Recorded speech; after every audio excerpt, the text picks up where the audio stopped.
Esse é o Review Quadriláteros. Se bem que hoje até eu me sinto um pouco tentado de chamar de Masterchef Quadriláteros, já que a gente vai falar sobre uma certa comida requentada aqui. Quando um personagem tem uma longa história de publicação, você tem vários plots às vezes e vários andamentos de textos de roteiro e algumas situações paralelas em que um autor deixa o que vem depois, não está muito afim de andar naquele ponto e resolve deixar de lado, ou o próprio autor que está desenvolvendo de repente esquece o que ele deixou ali ou perde o interesse no andamento de uma determinada história ou de um determinado plot. Quando você imagina certos personagens, principalmente dentro da publicação dos cómics americanos, e você tem 20, 30, 40 anos daqueles personagens, daquele grupo, e você começa a ler atentamente, às vezes você vê certas coisas que nunca foram solucionadas. E na verdade a Marvel veio em cima disso para tentar não só acabar com aquelas histórias que você nunca viu, ou aquelas situações que nunca foram resolvidas, ou simplesmente vamos tentar pegar uma coisa do tempo que a gente vendia até muito mais do que hoje e tentar ver se a gente consegue vender mais um pouquinho em cima disso. O lançamento da Marvel,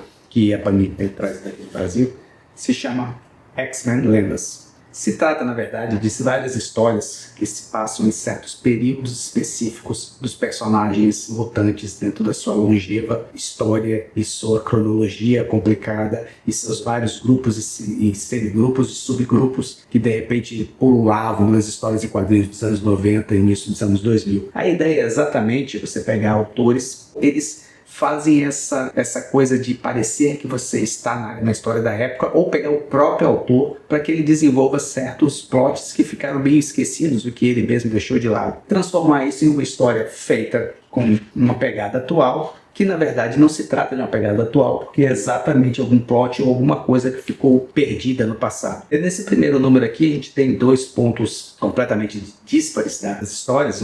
Você vê aqui uma história sobre qual seria o irmão perdido do Destrutor e do Cíclope, que foi uma coisa que ficou completamente esquecida lá em algumas histórias dos anos 90, e uma outra história dos X-Factor do seu tempo inicial. O grupo na verdade era simplesmente os X-Men originais, eles fingindo que eram caçadores de mutantes e depois se transformaram no supergrupo mutante, depois se juntaram aos X-Men e etc, etc, etc. Você tem na verdade dois pontos diferentes, desenhados e escritos por nomes que eram os nomes que estavam por trás dos quadrinhos na época. Você tem aqui o Nicieza, o Simonson. Inclusive os desenhos do Simonson completamente, você não confunde com mais nenhum outro desenhista. E na verdade eles pegam essa coisa de vamos pegar alguns plots, algumas histórias, vamos transformar algumas dúvidas que ficaram no passado em certezas para o dia de hoje. A Panini já lançou 2 números. Esse segundo número aqui a gente tem algumas histórias de Peter David, do Larry Hama, por exemplo, o X-Factor que veio depois da formação dos X-Men. De repente tem até uma das formações mais lembradas pelos leitores, né? Você tinha o Destrutor, a Lupina, o Strong Guy, né? O Homem Múltiplo, Polaris e Mercúrio, e eram histórias deliciosas escritas pelo Peter David na época. E aqui ele pega um outro ponto que teria ficado, digamos, sem explicação entre um número e outro, e depois a gente tem uma sequência do Wolverine com a Jubileu, escrito pelo Larry Hama, também se passando na época que eles eram tipo uma dupla dinâmica ou uma coisa nesse sentido. Mas na verdade, apesar de ser muito interessante esse quadrinho, e na minha opinião melhor do que qualquer coisa que os X-Men tenham sido publicados ultimamente, porque eu não tenho sido grande fã do que tem sido colocado aí, toda essa situação atual dos X-Men, na verdade eu vi como um grande bolo de já vi aquilo antes por outros autores e já vi aquilo melhor. Eu sei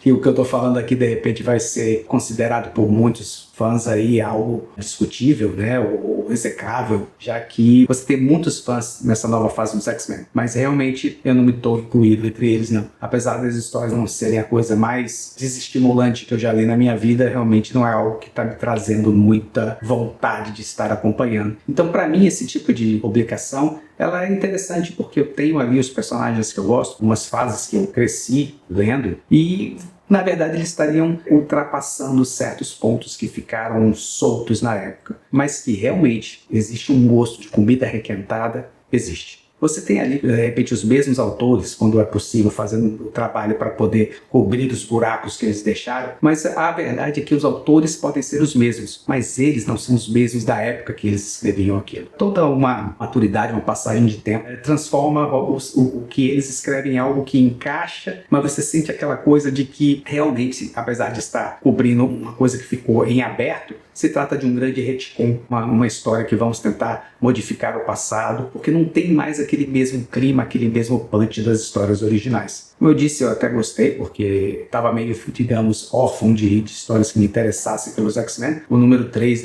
dessa X-Men Lendas deve estar saindo das bancas agora e vai trazer uma fase muito interessante com relação a Excalibur. Para mim é muito interessante ver esse material, mas realmente é aquele tipo de coisa que você lê, você acha legal, mas não é exatamente aquilo que você viveu quando você leu originalmente os quadrinhos dessa fase. De qualquer forma, se você tiver a oportunidade de dar uma lida, se você gostava dos X-Men dessa fase dos anos 90 e tiver a oportunidade de dar uma lida, é até interessante para você ver o quanto o escritor, na verdade, amadureceu, melhorou ou piorou durante todo esse tempo e o quanto a história encaixa ou não, de repente, naquela cronologia, pelo menos na cabeça do leitor. Esse é o Review Quadriláteros. Se você gostou, dê seu like e nos acompanhe.